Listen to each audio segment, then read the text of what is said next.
그러니까 또 다른 종류의 또 카피. 카피가 있다면 그 그건 좀 애매하긴 한데 뭐 그 브랜드 원래 있던 브랜드의 분위기를 좀 흉내내는 거? 뭐 이것도 회사에서도 옛날에 많이 했지. 회사에서 뭐 자기네 브랜드는 뭐 뭐라고 해야 되나? 뭐 스톤 아일랜드의 분위기와 뭐뭐뭐 브랜드의 그런 거를 이렇게 좀 타겟팅을 해서 하겠다라고 아예 브랜드를 기획하는 경우도 많았으니까 뭐 그거를 카피라고 하긴 좀 그렇긴 한데 참고한다 라고 말은 했지만 실제로 그 브랜드의 디자인실에 가보면 그래서 참고하려고 했던 브랜드들의 옷들이 따라라라 걸려있지. 아, 사업을 설계할 때 이 브랜드와 이 브랜드를 좋아하는 고객들을 만족시킬 만한 사업을 하자라는 거는 뭐 카피라고 규정할 수 없지만 그렇게 사업을 규정하고 출발하는 곳에 디자인실을 가보면은 다 그 브랜드의 제품들이 막 쫙 깔려있고 샘플 카피하기 위한 샘플들이 잔뜩 있고 그걸 실제로 카피해서 만들고 그걸 좀 더 뭐 염가에 만든다던가 아니면 좀 더 뭐 다른 걸 가미한다던가 해서 어쨌거나 좀 다르게끔 조금 다르게 하지만 어쨌거나 그것도 카피지. 브랜드 자체를 통째로 카피하는 거지 그거는. 그러니까 브랜드의 분위기를 통째로 카피하는 경우도 있어. 그러니까 뭐 또 일본 브랜드, 뭐 일본 브랜드에 이런 게 있는데 그게 되게 멋져 보여. 그러면 그 브랜드의 어떤 무드나 어떤 모델의 톤이나 아니면 옷의 어떤 실루엣이나 이런 분위기를 비슷하게 하고서는 자기는 자기의 어떤 철학에 의해서 이렇게 만들었다 라고 썰을 풀지만 이제 업계 사람들은 대부분 알고 있지. 아 이거 베꼈구만. 근데 그게 일본 편집샵들의 PB 상품들이 약간 그런 느낌들 아니에요? 아 그러니까 이거는 좀 카피에 대한 부분은 사실 뭐 지금 우리나라의 뭐 이런 거를 이렇게 논할 게 아니라 글로벌한 부분이야. 그러니까 이 패션 마켓의 시장이 대부분 그래. 근데 그치 뭐 일본 브랜드들도 카피 진짜 많이 해. 뭐 유나이티드 에어로나 약간 그 PB 상품들 이렇게 쭉 나오는 거 보면 차이를 모르겠거든요. 트렌드가 있으니까 염가에 조금 예쁘게 그냥 다 빨리빨리 쫙쫙 깔리는 느낌이었어요. 아 그거는 그러니까 해외 브랜드를 셀렉팅해서 판매하는 편집 매장 뭐 빔즈가 됐던 뭐 유나이티드 뭐가 됐던 그런 브랜드들의 뭐 그걸 강점이라고 하긴 좀 웃기지만 강점은 바잉을 하잖아. 그러니까 미리 멋진 것들을 좀 볼 수 있어. 그러니까 미리 바잉을 하니까 1년 전에 벌써 바잉을 하니까 그때쯤에 이런 게 좀 되겠구나라는 걸 캐치를 하지. 근데 바잉하는 제품들은 비싸. 그리고 돈이 안 돼. 편집 매장 입장에서는. 왜냐면 내가 만들어서 직접 생산해서 판매하면 이만큼 가격을 받을 수 있는데 다 만들어진 걸 어떤 디자이너의 노력이 들어간 걸 바잉만 하면 비싸게 주고 사야 되잖아. 그러니까 자기네가 만들어서 파는 게 최고로 마진이 많이 남아. 그러니까 PB 브랜드를 만드는 거지. 근데 그 PB 브랜드를 만들 때 유리한 점은 해외에 그 미리 컬렉션에 가서 미리 걸 다 보잖아. 그러니까 실물로 만져보고 바잉할 것들을 정하면서 트렌드도 미리 파악할 수 있지만 똑같이 베낄 수 있는 상황이 쉽게 만들어지는 거지. 그러니까 당연히 싸게 비슷하게 만들어서 파는 게 걔네한테는 사업적으로 엄청나게 이득이기 때문에 정말 개념 있는 PB 브랜드라면 완전 티가 날 정도로 노골적인 카피는 안 하지만 비슷하게는 만들지. 그리고 해외 핫한 아니 뭐 해외라고 뭐 하긴 그렇지만 아무튼 그냥 어쨌거나 되게 트렌디하고 멋있는 옷이 그 시즌에 핫하기는 어려워. 다음 시즌이나 다다음 시즌에 핫하니까. 그러니까 PB 브랜드는 이게 대중화 될 것 같을 때 비슷하게 만드는 거야. 오히려 빨리 그 되게 쿨한 제품을 먼저 사는 리더층은 오리지널 제품을 사고 팔로워들은 그러니까 나도 저거 갖고 싶어 하는데 너무 비싸. 근데 그걸 취급하는 매장에서 자체 브랜드 라벨로 좀 저렴하게 그걸 비슷한 걸 내놨어. 그러면은 일반 소비자들은 그런 걸 사는 거지. 그러니까 그게 흐름이야, PB 브랜드. 그건 카피예요? 카피지.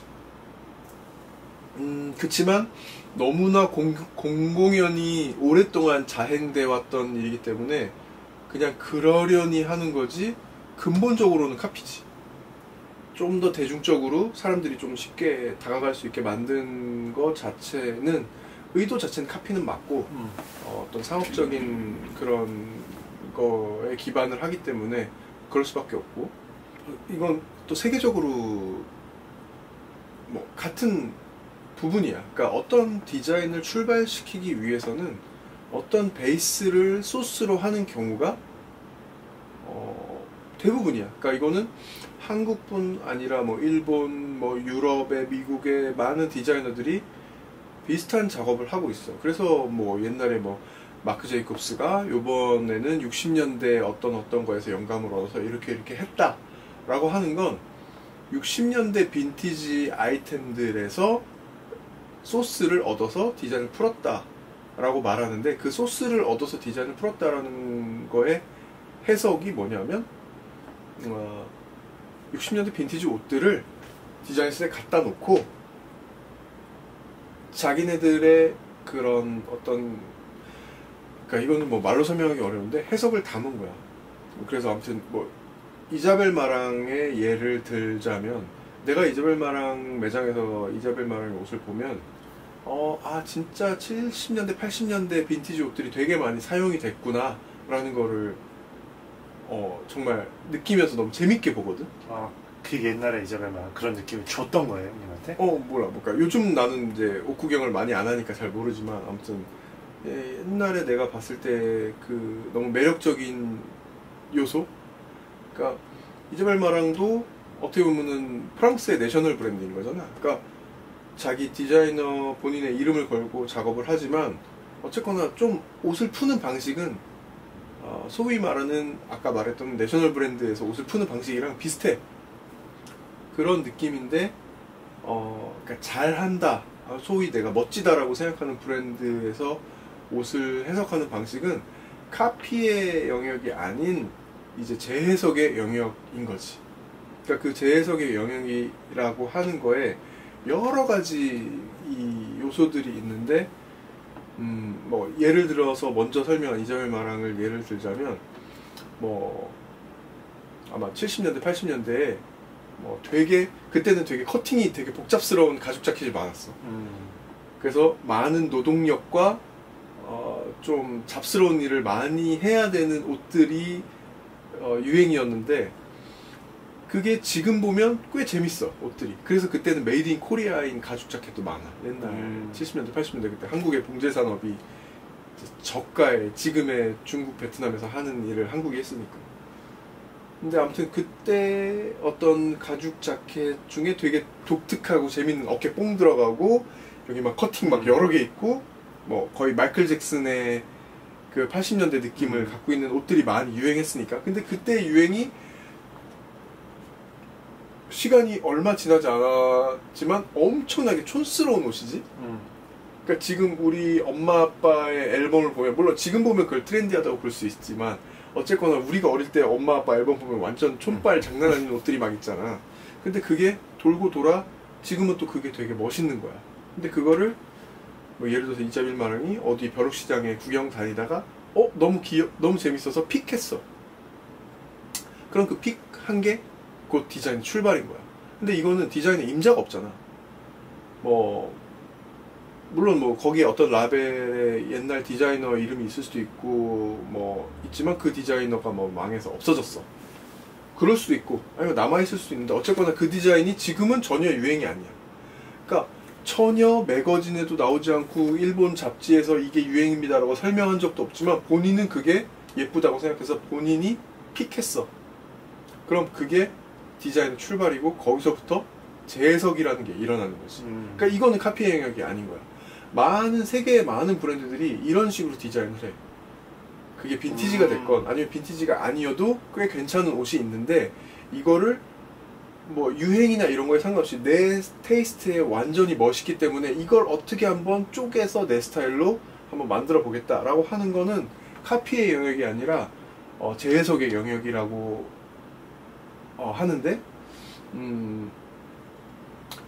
여기서 이제 그 내가 좋아했던 마르지엘라의 얘기를 하자면 마르지엘라의 여러 라인 중에 나에게 충격을 줬던, 근데 그게 나는 그걸 충격이라고 그때는 많은 사람들이 아마 충격이라고 생각했을 거야. 근데 만약에 패션을 잘 모르는 보통의 사람들이라면 그게 뭐 충격인지 뭔지도 모르고 그냥 아무 생각 없었을 수도 있어. 근데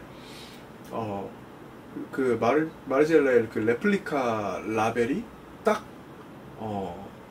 지금은 어떤 패션에, 그러니까 아니지, 패션가 지금 레플리카라고 해서 당당하게 라벨을 붙이는 디자이너는 브랜드는 마르지엘라 말고는 뭐 종종 있지. 뭐 리에디션이라고 해가지고 자기의 옛날 아카이브를 다시 한번 출시한다던가 하는 거는 있지만 레플리카라는 거를 어떤 패션의 한 장르로 이렇게 딱 가지고 온 거는 마르지엘라가 먼저 했는데,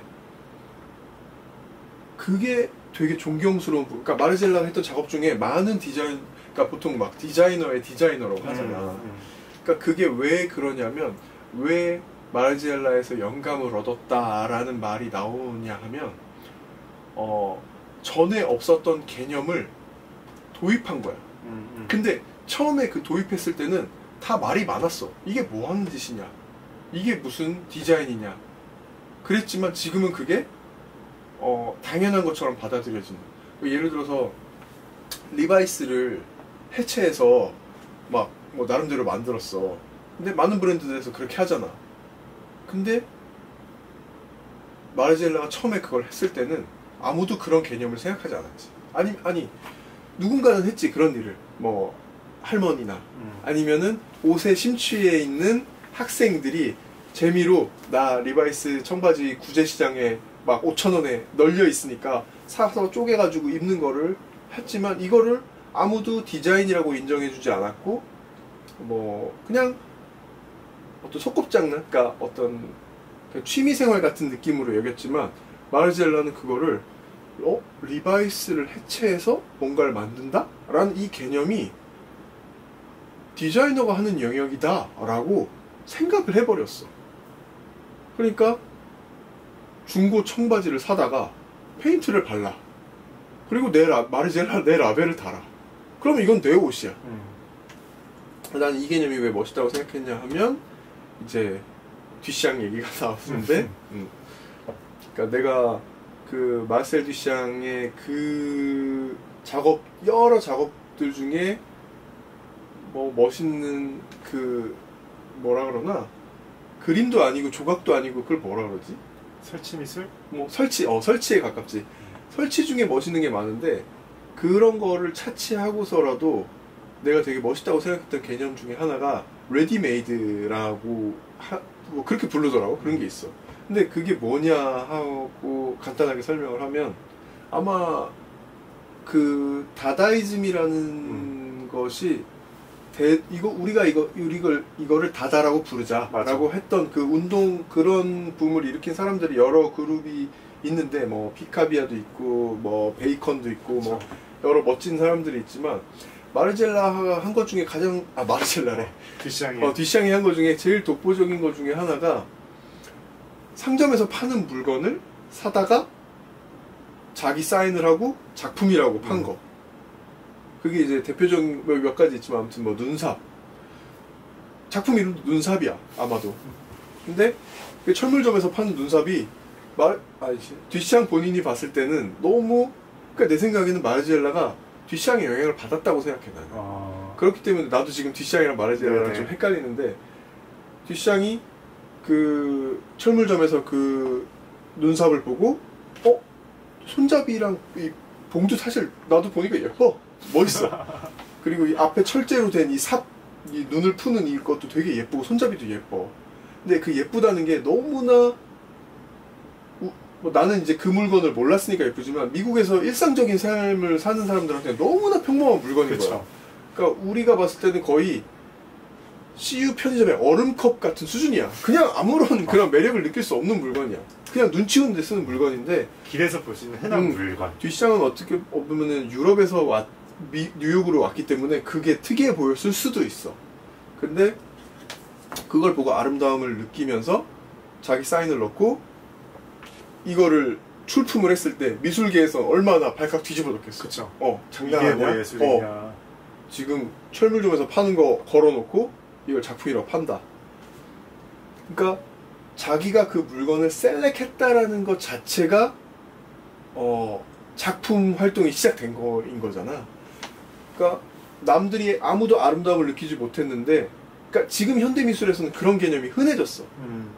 많지. 그런 말도 안 되는 개념에 대해서 의문을 던지고 하는 사람들이 지금은 너무 그러니까 뭐 흔하다고 해야 되나? 아무튼 그렇게 됐지만 그 당시에 아무튼 그 느낌은 되게 파격적이었단 말이야.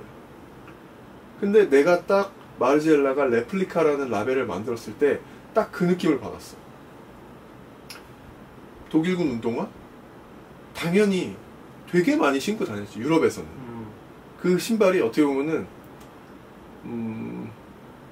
뭐 어떤 개념이었을까? 그냥 신는 거야. 걔네들은 자기가 좋아? 이거 근데 아무도 인정해주지 않아. 근데 내가 좋아? 그러면은 난 그냥 신을래 하는 그런 조금 멋있는 개념이 좀 있었어. 그러니까 사대주의에 좀 반대적인 느낌인 거지. 내가 좋은 브랜드를 입지 않았다고 해서 부끄러워하지 않는 거? 나는 그게 당연히 옳다라고 생각하는데, 그거는 옛날부터 쌓여온 문화적인 거니까 이건 어떻게 좀 건들 수는 없지. 근데 어떻게 보면 그 독일군 운동화도 그냥 군대에서 신다가 반출된 여러 가지 그러니까 유럽의 빈티지 샵에서는 독일군 운동화가 진짜 흔했어. 너무너무 흔한 아이템이다 보니까 헌운동화를 신어도 괜찮은 사람들은 그냥 그걸 신은 거지. 어린애들은 그냥 뭐 괜찮네 하고. 그 마르젤라도 처음에는 그 신발을 신고 컬렉션에 모델들을 올렸어. 그러니까 그냥 빈티지 샵에서 그 신발이 사람들도 많이 신고 예쁘니까 그냥 자기가 마음에 들어서 모델한테 시켰어. 그런데 그냥 그 신발만 올리기에는 재미가 없으니까 거기다가 막 낙서도 하고 페인트 칠도 하고 뭐 여러 가지 버전이 있었지. 근데 어느 날 이걸 상품화하기로 해. 레플리카라는 이름으로. 그러니까 자기가 픽했다는 거지, 이거를. 그 마르젤라 레플리카 라벨이 지금은 어떤 상태인지 나도 잘 모르는데, 내가 알고 있는 레플리카 라벨은 그 독일군 신발뿐만이 아니라 이렇게 아이템 그룹이 좀 있었어. 뭐 코트, 폴란드, 그 라벨에 써 있어. 레플리카, 그 다음에 출처, 연대, 뭐 어디서 구했는가, 뭐 이런 식으로. 그래서 폴란드 60년대 어떤 양장점. 그러니까 그 폴란드에서 구한 그 코트가 만약에 그냥 버려졌을 수도 있는 그냥 빈티지 옷인데, 마르젤라 눈에는 이게 어떤 묘한 매력을 찾았던 거야. 그럼 난 이걸 똑같이 만들어야겠다. 레플리카 해야겠다. 그래서 레플리카라고 알려주고 출처와 여러 가지를 밝힌 다음에 이건 내가 레플리카 한 거예요, 복제한 거예요 라고 하고 사람들한테 옷을 보여준 거지.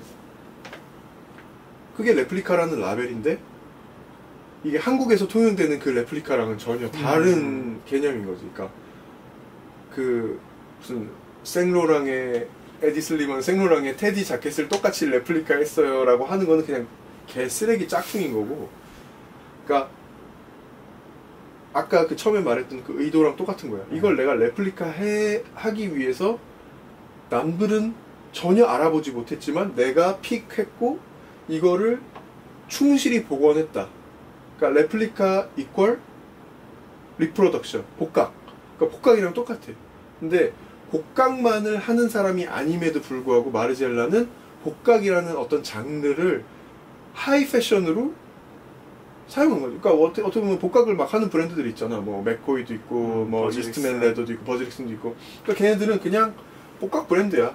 복각을 하기 때문에 우리는 군복을 디자인 변화 없이 최대한 비슷하게 복원해낸다라는 거에 어떤 자부심을 갖고 또 고객들도 그걸 좋아하고, 그러니까 그런 브랜드라면 마르지엘라는 슈퍼 크리에이티브 해야 되는 역할을 맡고 있는 사람인데 복각이라는 개념을 하이엔드 패션에 적용을 했고 사람들한테 충격을 준 거지. 어떻게 보면은 뒷샹처럼.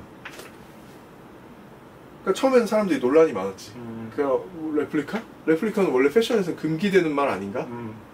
근데 마르지엘라는 그거를 뭐 레플리카야 라고 해서 지금은 어엿하게 완전히 자리를 잡았고, 근데 옛날처럼 뭐 오사카에서 구한 재킷, 뭐 어디 뭐 포르투갈에서 우연히 찾은 팬츠, 이런 레플리카 아이템들이 지금은 나오는지 모르겠어. 근데 옛날에는 그런 것들을 만드는 것 자체가 되게 멋있는 일이었고,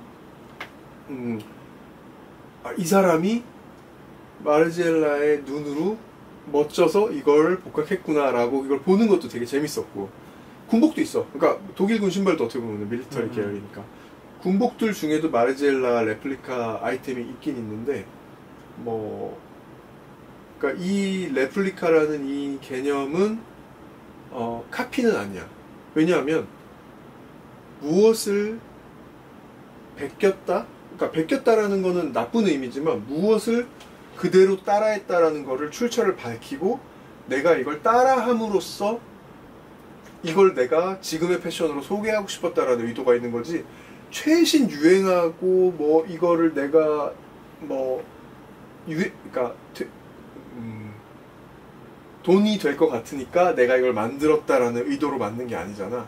내가 전혀 알려지지 않은 숨어있는 무언가를 발견해서 너희들한테 소개해주고 싶은데 내가 재해석하는 방식으로 소개해주는 게 아니라 리얼 오리지널의 모습을 보여주고 싶었어 라고 하는 개념을 마르지엘라가 한 거지. 그러니까 레플리카라는 거에 마르지엘라식 개념은 카피가 아닌 어떤 하나의 장르라고 볼 수 있는 것이고, 우리나라에서 소위 말하는 레플리카 뭐 어쩌고 저쩌고 하는 거는 그냥 지금 돈 벌겠다고 너도 나도 찾는 걸 비싸서 못 사는 사람들한테 싸게 공급해서 돈을 좀 벌겠다라고 하는 쓰레기 마인드의 그 작업인 거고. 군복의 레플리카 그러면은 다른 개념이겠네요. 군복의 레플리카도 그치, 그냥 복각의 개념인 거지. 근데 군복이야말로 이제 임자가 원래는 있겠지만 임자가 없는 아이템이라고 해야 되나? 그러니까 카피해도 돼. 그러니까 군복은 카피해도 누가 저작권을, 그러니까 나의 것이요 하고 권리를 주장하면서 뭐라고 하는 사람이 없어. 그렇기 때문에 재해석이 대상이 되기도 좋고, 레플리카 할 수도 있고, 그리고 레플리카를 원하는 고객 수요층이 있기 때문에 그거를 충실히 해내는 브랜드가 있는 거지. 뭐, 그러니까 오히려 어떻게 바꿀까라기보다는 어떻게 하면 똑같이 할까. 지퍼나 실이나 여러 가지 자재들도 어떻게 하면 그 당시 거를 최대한 비슷하게 흉내낼 수 있을까에 대해서 연구한 거기 때문에, 그러니까 복각 개념의 브랜드들은 디자인했다라고 볼 수는 없어. 디자인이 된다라는 것은 창조되는 것이지, 디자인된다라는 개념보다는 오히려 고미술 연구가가 복원하는 거랑 마찬가지야. 그러니까 복각 브랜드는 디자인이 아니야. 아마 패키징 같은 건 디자인할 수 있지. 그러니까 어떤 이 브랜드의 색깔을 나타내기 위한 어떤 브랜드의 로고나 뭐 어떤 정체성을 나타내기 위한 거는 디자인되는 거지만, 기본적인 아이템 자체에 대한 거는 디자인되어진다가 아니라 복원되어진다. 그러니까 복각 브랜드는 복각 브랜드의 영역인데 가끔 그런 오해를 받곤 하지. 스펙테이터는 빈티지 복각 브랜드 아니에요? 뭐 심지어 패션 기자들도 뭐 복각 브랜드로 유명한 뭐 스펙테이터라고 말하는 경우도 있으니까. 그러니까 복각이라는 개념이 정확하게 좀 정립이 안 된 것 같아. 근데 거기서 나는 그러면 뭐 내가 했던 건 뭐냐 라고 하면 이건 또 완전히 다른 개념이라서 다시 그럼 또 이어 붙여서 나중에 그럼 스펙테이터의 재해석이라, 이 재해석 부분에 대해서는 좀 차후에 설명을 해야겠다. 그러니까 지금은 카피로 시작을 한 거잖아. 그러니까 카피의 여러 가지 예들 중에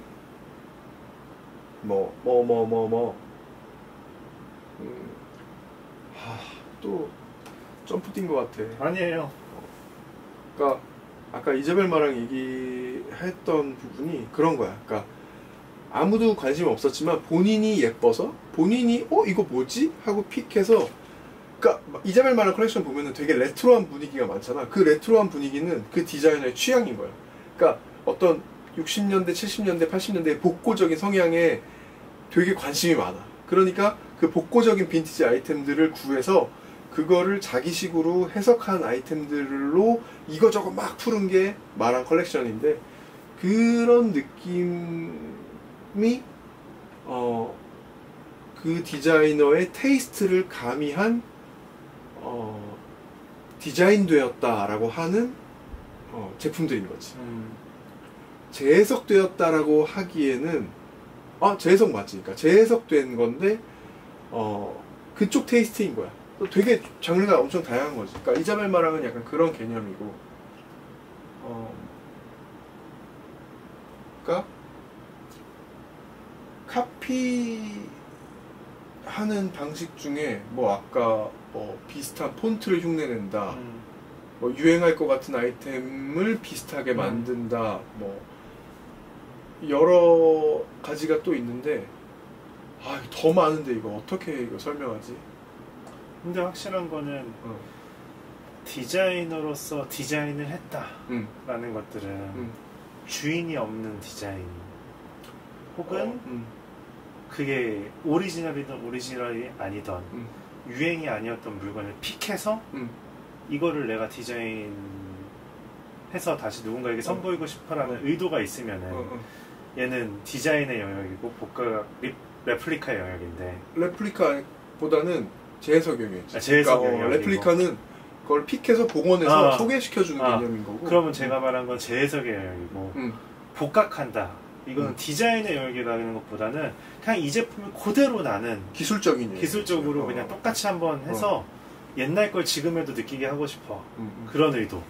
그거는 그냥 복각 브랜드의 역할이야. 그래서 군복을 카피했다라는 말 자체가 약간, 군복을 카피한 거는 그냥 해도 되는 영역이긴 해. 네. 근데 그냥 군복을 카피한 거는 복각의 의미. 똑같이 카피했던 복각의 의미인데, 또 진짜 한심한 건 똑같이 하지도 못해놓고선 군복의 영역을 감히 흉내도 못 내놓고서는 이거를 복각했다라고 말하는 바보 같은 브랜드도 있지. 근데 그거는 복각의 수준 중에 낮은 수준인 거고, 그러니까 복각도 하려면은 제대로 하기는 사실 어려워. 근데 그래서 복각하는 브랜드는 그렇게 많지가 않잖아. 그러니까 핑계대기 좋은 거야, 재해석은. 그러니까 재해석은 복각 똑같이 어차피 못하고 그거 하고 싶지도 않을 수도 있고. 근데 재해석은 어떻게 보면 좀 논란의 여지가 있지. 재해석이라는 게 뭔지를 잘 모르고, 혹은 재해석이라고 하는 게 애매한 어떤 변명거리로 쓰여지기 좋은 재료니까 아마 재해석에 대해서도 좀 정리가 필요할 것 같아. 그 재해석을 탑이 얘기하시면서 해주실 수 있는. 탑이 타비도 그치, 타비가 재해석이지.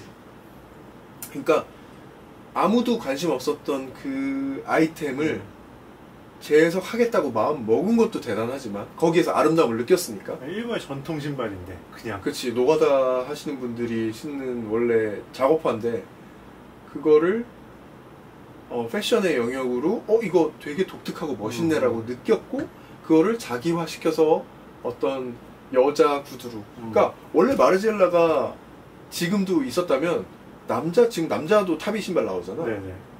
원래 마르지엘라가 있을 때는 나오지 않았어. 말도 안 되는 얘기인 거야. 그러니까 오히려 마르지엘라의 남성복은 되게 보수적이었어. 그러니까 보수적인 가운데에서 재미있는 유머가 있고 위트가 있어가지고 이게 되게 멋있었던 건데, 지금은 마르지엘라 남성복에서 나오는 그러니까 마르지엘라의 남성복은 본래 의도를 완전히 잊어버린 남성복 10번 라인인 거지. 완전 병신이야. 근데 원래 마르젤라는 그 타비를 여성화로 만들었기 때문에 그게 멋있었던 거고, 원래 전통적으로는 뭐 남녀 구분 없이 일본에서는 원래 그 있는 아이템이지만 그거를 여자 신발로 만들었기 때문에 더욱더 충격이었던 거고, 그리고 그거가 안 팔려서 계속 그냥 썼을, 뭐 부득이 썼을 수도 있고 그냥 썼지만 어쨌거나 지금은 어떤 성과를 이뤄냈잖아. 그러니까 그만큼 받아들여지기 정말 힘든 아이템이었던 거야. 근데 그걸 픽한 거잖아요, 디자이너로서. 그렇지. 대단한, 아무것도 유행이 아니었던 그거를. 뭐 당연히 유행도 아니었을 뿐더러 어떻게 보면 걔는 비주얼적인 쇼크를 원했기 때문에 그랬을 수도 있어.